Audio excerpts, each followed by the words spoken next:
Hey everybody, what's going on? Your host, LovelyCheesePizza here. My voice is just about gone, and it is 3:14 in the morning, but we are in the final... we're in the final stretch. I need something to drink. Get over here. I don't know how long this bottle of water's been here. It's probably not smart that I drink out of it. Oh, but that wet the whistle. Oh, yes. And we're going to close out this thing. So let's go. Welcome back to Let's Play some more Gran Turismo 3. The Ultimate Driving Simulator. I am probably going to get a whole bunch of xenoestrogens out of that bottle of water that's been sitting in this office for God knows how long. And I'm going to, start developing fatty deposits in my chest and having hard opinions on things. And, slowly becoming a nightmare with that whole deal. So, yeah, what are you going to do? That's pretty much what that is. So, to close out this thing... Wow, that was not good. Well, we do have brand new tires. I guess that's going to happen a little bit. Haven't worn them in yet, like a glove and such. So, to close this thing out, I decided to hold this story for the last one, even though I kind of wanted to bring it up last time, but that, that particular episode got a... kind of went a little bit all over the place just because it happens. But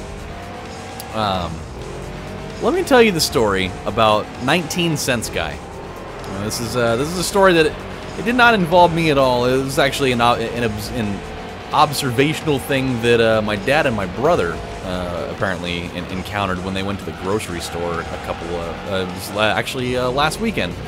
They decided, hey, you know what? It's a bomb-ass Sunday out right now. We're gonna make some fucking tri-tips.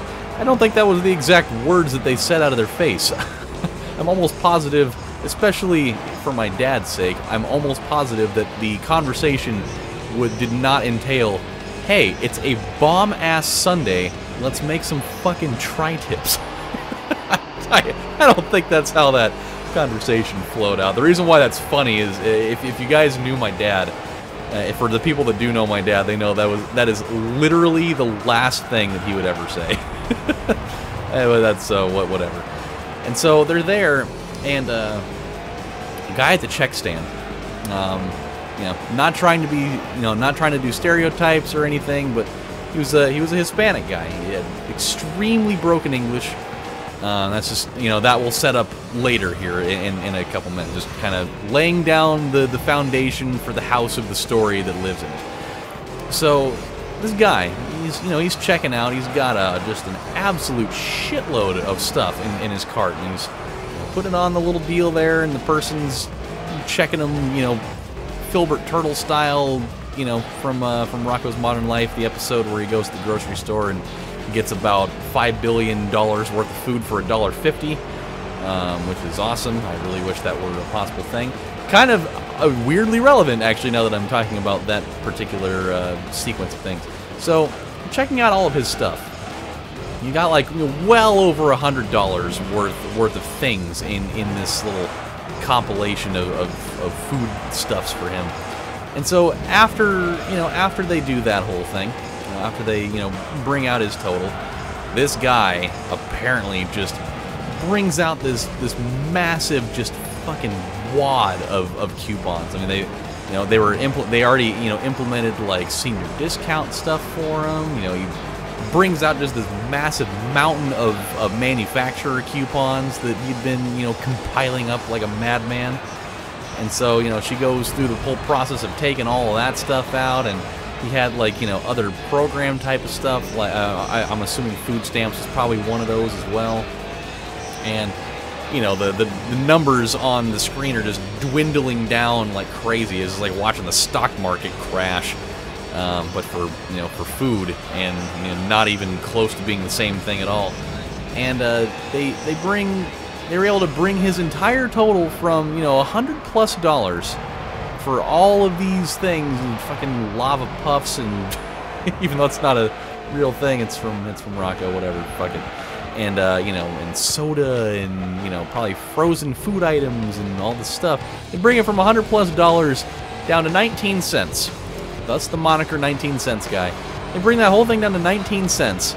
And, I mean, you would think a guy that's able to bring, you know, in any situation, able to bring a total of anything from $100+ down to 19 cents, you'd be like, fucking tight, man. Yes.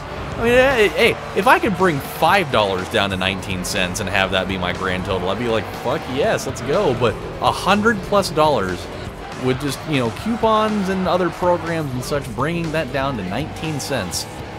This guy came unglued. He was absolutely irate by this, you know, newfound, you still owe a little, a absolute literal little bit of money.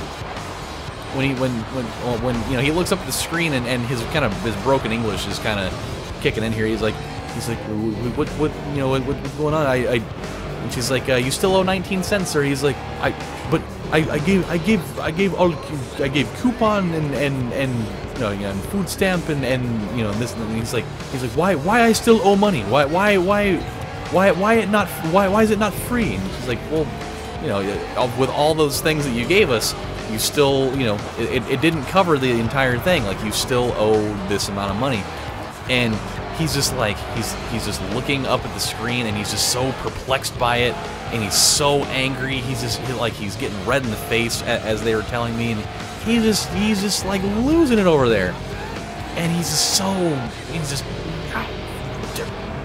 it should be free. I shouldn't have to pay anything. You know, that kind of thing. It's like, it's not even 2 dimes. It's not even a full game of Galaga at the arcade, for Christ's sake. Like, why are you having such a 5th grader temper tantrum right now over there? If you're getting almost all of that for nothing. God, if I could get $100 of groceries for 20 cents, I think I'd probably have to, you know, take my pants to a dry cleaner, because they'd have to clean the semen out of them for me being in such a crazy state of euphoria and sexual thrill of being able to have literally gotten it like 99% off. Thus the reference to Rocko's Modern Life, where he got $150 worth of groceries for $1.50. But, you know, gladly paid it though. He, you know. But I can't believe it. Like, the fact that somebody would get, like, welcome to 2017, where somebody would go out, get $100 worth of groceries, get up to the counter, you know, implement a number of different services and you know, programs and such to bring the total of the grand total of your you know, your little scavenger hunt out there down to less than a single quarter, and you get mad about it. I mean, that just very, very, very upsetting. But what are you gonna do? You know, what the hell are you gonna do? By the way, I saw another thing today. This is kind of a departure. That was the thing about 19 cents guy. Just kind of an annoying thing about a guy, you know, being spoiled that he didn't get, you know, a shitload of stuff for free when he more or less pretty much got it for free. But this is a completely different thing. I read about this today, and I'm very confused by it. But apparently, it's kind of like a viral story going around as of this morning, at least. Is there's this elderly lady, I think she was in like her 70s or something, went to go have some type of surgical procedure done on her eyes. I think it was like a cataract surgery or something. And the guy that's going to perform the surgery, you know, starts taking a look at, you know, at her eye there, and realizes that she's got some stuff in there. And so he starts, you know, he looks at it and he's like, oh, well, you got some contacts in. Takes one of them off, realizes that she has just this clump of, I think it was 26 contact lenses, all in the same eye. Just like a wad of them in there. And that's just, oh God, ugh. I've told you guys my whole story about having, you know, phobia of things in the eyes, and just the prospect of having one contact lens in my eye is more than enough for me. But a lady having 26 of them in one eye. Just, like, imagine, okay, I know contact lenses are thin. They're small, they're compact. But stacking 26 of them on top of each other, and then having all that in your eye, and then, like, closing and opening your eye would just be, would be one of the most grating, uncomfortable, just, like, bone-searing and blood-curdling, nightmarish sensations to feel. Like, like, the feeling that you get when your eyes are dry and you're tired, like where I am right now, just that sensation when you occasionally close your eyes and your eyes are just super dry, and they just, it feels like there's something in there, but there's not. Imagine doing that, but every time there totally is something in there, and just, it sounds terrible. I want no part of any of that, ever, for the rest of my life. That, like, for me, I would much rather have glasses than wear contacts. And I know a lot of people will be like, you would actually rather take that over contacts? Hell yeah, I would, because at least glasses, it's just something that you just wear. You know, I mean, the part that sucks is that you end up getting that, you know, those kind of little, like, indent flat spots on the side of your nose from, you know, where the glasses are just constantly sitting there. But for me, I think that I would rather take that rather than putting contacts in my eyes. I get so skittish-veely when it comes to having anything near my eye. Like, you know, even to rub my eyes, I still kind of flinch just a little bit, you know, when I go to rub my own eye, just because, you know, of having things near it. And then there's the entirely other, you know, prospect of LASIK eye surgery. I still feel like the concept of using lasers and things, it still seems like it shouldn't be a thing that we have in the world, you know. It's just it still seems like, you know, the concept of lasers are something that still seems so far into the future that, you know, we shouldn't have those yet, but we totally do, you know.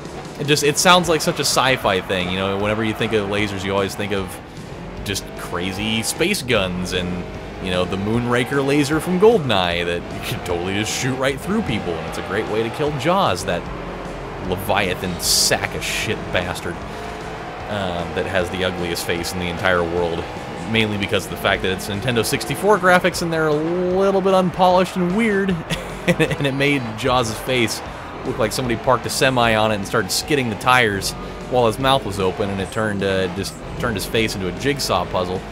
But I don't know, just the concept of lasers is weird, and then even more so the concept of somebody taking a laser and, you know, and surgically kind of fumbling around in your eyeballs there. Just my dad had that procedure done, and you know, it was at a time when LASIKs were still kind of a new concept, and we went up to Canada for it, of which, you know, I found my favorite all-time Italian restaurant while we were up there, so at least it was worth it on that merit alone, just about. But he did the LASIK, and it wasn't entirely successful. His vision really wasn't improved by much. I mean, he still has to wear glasses all the time, so kind of, sort of a waste in the broad spectrum of things there, but yeah, you know, at least the sightseeing was pretty cool, and the water parks were awesome. That was fun. Got to deal with that whole thing. We went, I don't even remember the name of the place. I think it was in Victoria, though, where that was, if I remember correctly. And one of the coolest things to do was going on, there was like 30 water slides there. They just had them all numbered. And there was one, I think it was the number 8 slide, that it just goes, and it just takes this massive dip just straight down. And you know, you gain a lot of speed out of that, and it's super fun. And then you just enter the huge ass pool or whatever, and then you know, swim to the edge and go walk up the hill and go get in line again, and that whole thing. And every once in a while, you know, there'd always be like the mom that totally doesn't want to be there. She doesn't want to get wet, but she's got a bathing suit on because she wants to catch some sun while her kids are out there. But she doesn't want to have like any contact with anybody. And you know, I was at this water park, and I was, you know, wanted to try. My goal was to try every single slide at least once, even the ones that were in like the little children's area, just because I wanted to have done them all. Which, you know, having a guy, even though I was like 12 at the time, you know, being in the smaller children's area, as soon as I got done with that, I was like, I don't think I needed to do that. I don't think I needed to be in that section. Totally not worth it. But I went on this number 8 one and went through the huge plunge where it goes straight down, and like, I was on a weird kick that day of when I entered the water, I wanted to make the biggest, you know, spray of water possible, and so I would angle my feet. Well, let me get through this turn real quick. I'd kind of angle them upwards like this, so that, you know, when they'd make contact with the water, it would make like this crazy looking wave kind of thing, and it'd be super cool. And so I went down this slide and I did that, and I loaded up for it, and I just kind of like kicked just viciously at the water as hard as I could. As soon as I made contact, just went like this, and it made this crazy awesome big ass wave that just totally engulfed and drenched this this mom. It was literally the exact definition of what I was telling you. You know, she had like the kind of like the big sun floppy hat thing on with her sunglasses on. She had a bathing suit on and a towel and like a book or something, because this was before, you know, there were smart tablets that you can just have, you know, have the whole Kindle thing and ebooks and all that jazz. She just actually had something, or, you know, with her, and I didn't see her there because, you know, I'm too busy being inside of the water slide. I just kicked that up and I just obliterated her. And my dad was actually filming the thing on his camera. I've tried to find the tape and I can't find it. You know, many years ago, and she totally just, you know, in a reactionary thing, when she got drenched, she just went, "Ah, fuck!" He's like, "God damn it!" She was so mad, and there were so many people right in that area, and it just went like dead silent for a minute. Like, I went under the water and I came up, and everybody kind of like shot me a quick look because they knew that I was the one that drenched her, and you know, and she ended up just kind of walking away eventually. But everybody just kind of like looked at me like, "Oh boy, if only you knew what you did out of that." You really brought on the wrath of the wizard with that, because she was not happy. But hey, you know what? That's not my problem. It's not my cross to bear that she wasn't cool with it, because I had fucking fun that day, and it was great. We did it! Yes! It only took 66 minutes.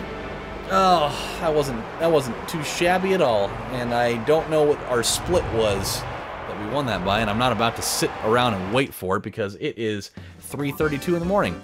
We got 150,000 prize curs there. The big question now, though, is what is our prize? Please let it be something awesome. Oh, that Cobra got last place. I mean, he deserves to get last place for hitting the pits every 3 fucking laps. What are we gonna get? What are we gonna get? Give me something good. Oh, there's a... Oh, yes! Oh, tight. Oh, we got the good one, and it's number 15. Oh, my heart. My heart, ladies and gentlemen. We got my... Oh, and it's got my favorite number, and it's black and gold. Or black and yellow if we, you know, you want to line up with the Wiz Khalifa song or whatever. Let's have a look at this thing. Oh, I've never gotten this car before. An F687S. 888! Oh my god. Red line at 11,500 RPM. Oh my lord. We have to use this for something. I don't know what it's going to be, but we have to use it for something. I might actually use it in the Super Speedway 150 mile challenge. I might use it in there, just because it's like the perfect place to use it. Like, it's like the intended use for a car like that. Or maybe I might even use it in the in one of the other things, who knows. But oh, I'm so happy I got this car. That's so cool. In all the years I have played this game, I have not once ever gotten that thing out of the as the prize from that. I always get one of the other 3 cars. So, oh, super cool. Game status. We are at 42%. We are still not to 50% yet. May God have mercy on my soul. We are never gonna get there. This is gonna be a series that's gonna be over 200 episodes long. We are going to completely shatter. We are going to shatter my previous record for longest longest Let's Play, and it's not even be close. But hey, we're gonna have fun with it. So, my friends, I need to go to bed. I am exhausted. That was a damn fun race, though. It was nice and relaxing. We got to talk about things. It was cool. And when we come back on the next installment of Let's Play Gran Turismo 3, the Ultimate Driving Simulator, we'll be in better shape in terms of you know, energy levels. What I figure we'll probably do is we'll go back through that championship circuit that I needed to clean up 2 races on. We'll do that and then move on to another, you know, another little challenge of sorts. But until then, this is your exhausted host, LovelyCheesePizza, saying thank you guys for watching, and I'll see you next time. Bye, everybody. Take it easy.